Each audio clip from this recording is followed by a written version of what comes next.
Every year, the same story runs in newspapers and news feeds across the world. Shark attack, surfer bitten, swimmer pulled under. The word attack in a headline next to the word shark produces a specific, reliable fear response in almost every person who reads it. A response built over decades of Jaws posters and nature documentary reenactments and the deep biological unease of not knowing what is in the water beneath you. And yet, the ocean's apex predator, an animal that has been perfecting the art of killing for 450 million years, an animal built from sensory organs so precise it can detect a single drop of blood diluted in 100 liters of water, an animal whose ancestors survived every mass extinction event in Earth's history, kills, on average, fewer than 10 people worldwide in an entire year. Fewer than 10. In an ocean where millions of people swim, surf, and dive every single day.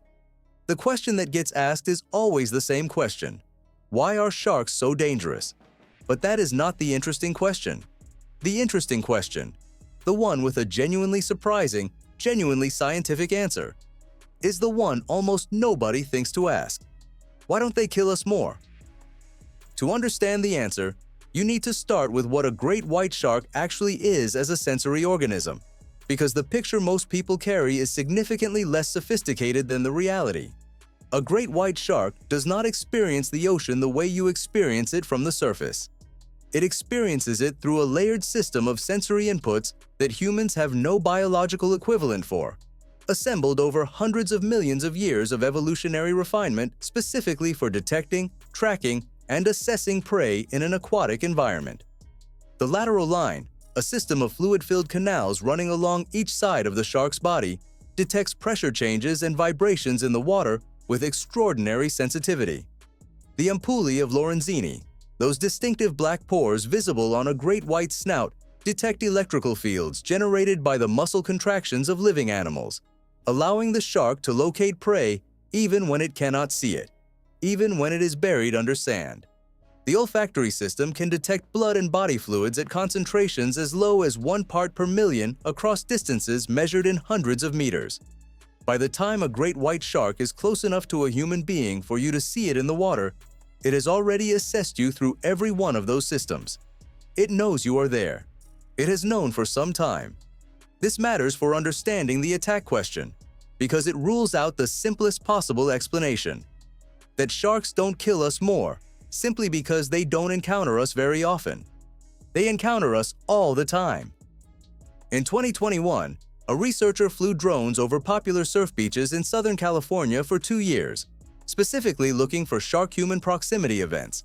Along popular surf zones near Santa Barbara and San Diego, the research team identified a human-shark interaction on 97% of the days they flew the drone, meaning surfers in those zones were sharing water with sharks at close range nearly every single day. Most of those surfers had no idea. None of those encounters resulted in a bite. This is the statistic that should fundamentally reframe how people think about shark encounters. The question was never whether sharks and humans were in the same water. They are in the same water constantly. The question is why the outcome of that proximity is, in the overwhelming majority of cases, nothing at all. The first part of the answer involves what happens inside a great white sensory system during the strike itself. And it produces a specific biological limitation that most people have never heard explained.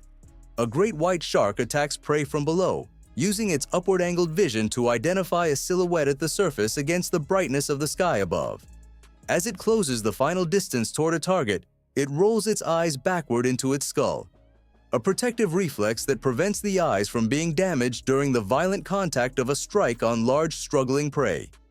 During that moment, the last meters of the approach and the strike itself, the great white is effectively blind. It cannot see what it has bitten. It gathers all remaining information about the target from tactile input, what the bite feels like, what the resistance is, what the texture tells it, and from that information makes a near-instantaneous assessment of whether what it has just struck is worth consuming.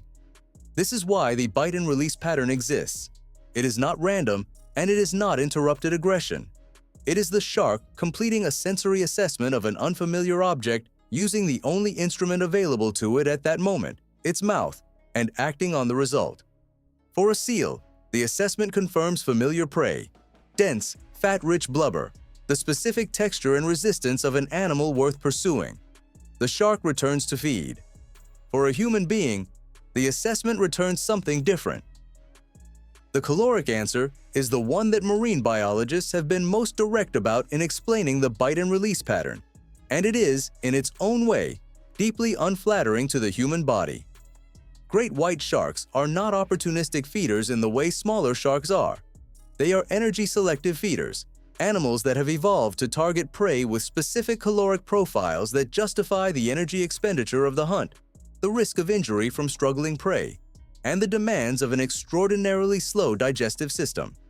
The prey they prefer, seals, sea lions, elephant seals, are dense in the one thing a great white specifically requires in quantity: blubber, fat, a caloric profile so rich that a single large elephant seal can sustain a great white for weeks. A human being, by comparison, is almost entirely muscle and bone. We carry very little of the subcutaneous fat that makes marine mammals so valuable as prey for a large shark. We are, from the perspective of a great white's energy accounting, a poor return on the investment of an attack. As National Geographic reported from shark researcher A. Peter Klimley at UC Davis, great whites spit people out because we are too bony. Their digestive tracts are extraordinarily slow, and consuming something with a poor caloric profile delays their ability to eat again for days. That inefficiency is something their biology selects against. The great white's reluctance to follow up on a human bite is not mercy, it is metabolism. Then there is the mistaken identity research, the most recent and most rigorously documented piece of the puzzle. And it adds a layer that complicates the picture in an important way. A 2021 study published in the Journal of the Royal Society Interface took a direct approach to testing whether great whites can visually distinguish humans from their natural prey. Researchers from Macquarie University and the University of Western Australia filmed seals, sea lions, swimmers, and surfers from below the surface, the shark's vantage point, then processed the footage through a model simulating the great white's visual system, accounting for its colorblindness and limited capacity for fine detail resolution. The results were unambiguous. From below, at the surface, human swimmers and surfers were visually indistinguishable from seals and sea lions by a great white shark's visual system. The silhouettes matched. The movement patterns matched. The researchers' conclusion was direct. When great white sharks bite surfers, they probably think they are biting something that is going to be delicious. The bite and release follows because the tactile information gathered during the bite does not match what the visual information predicted. The shark discovers its mistake the only way it can, through the bite itself, and releases.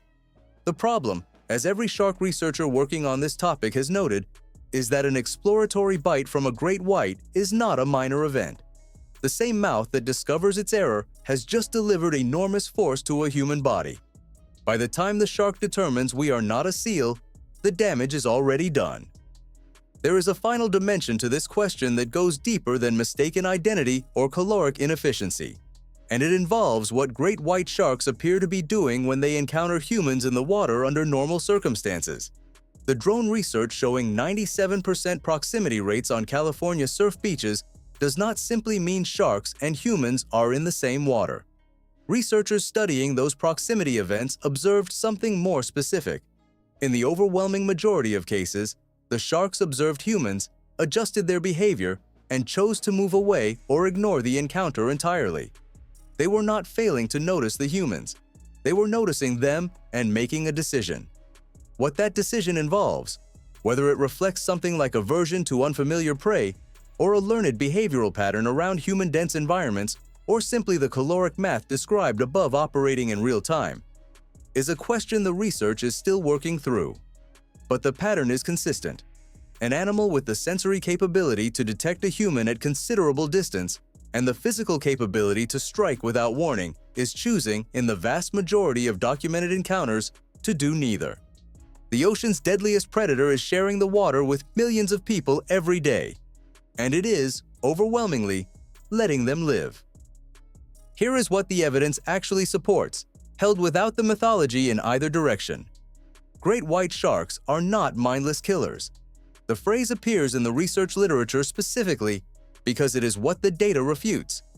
An animal that killed indiscriminately would produce a death toll far higher than the fewer than 10 global fatalities recorded in most years.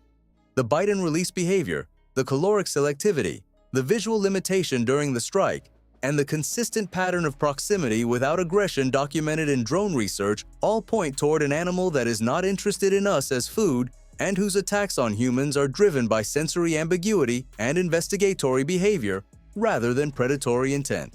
But the research also does not support the opposite mythology, that sharks are gentle, misunderstood animals that pose no real danger. When a great white makes contact with a human body, even as an investigation rather than a predatory attack, it does so with a bite force and at a speed that the human body is not designed to survive without significant injury. The honest picture is neither the movie monster nor the gentle giant. It is something more specific, more interesting, and in its own way more unsettling. An animal of extraordinary sensory sophistication and genuine physical capability that encounters us constantly, assesses us regularly, and has concluded, for reasons grounded in its own biology, that we are not worth eating. We are safe in the ocean mostly because we are not nutritious enough to matter. That is, depending on how you look at it, either reassuring or humbling. It is probably both.